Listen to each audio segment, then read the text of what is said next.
Hey guys, welcome to our channel. In today's video, we'll learn how to turn on AI enemy effect on CapCut. So onto this tutorial, we're using CapCut Mobile for this.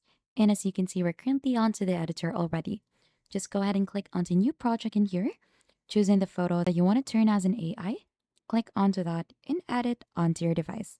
So as you can see, we have that one already in here. And to add in the anime or AI effect, you'll just have to click onto the photo in here, and then right after, you should be able to find in an option for style. Simply click on the style in here, and to apply this effect, you need to allow CapCut to upload your media to their servers for processing. So you'll just need to allow that one. Right after, you should be able to find an AI painting. Click onto that, and you should be able to find in four options in here that you could use. So just choose onto which one.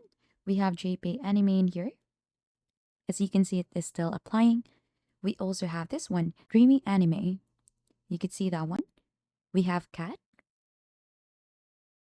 and we also have the Muscle Man.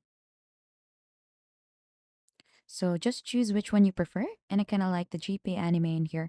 Click onto the check mark right after. And then once you're already satisfied, just go ahead and download your photo. And that is just basically it, how to turn on AI anime effect on CapCut. If you think this has been helpful, don't forget to hit the like, subscribe, and we'll see you on to our next video.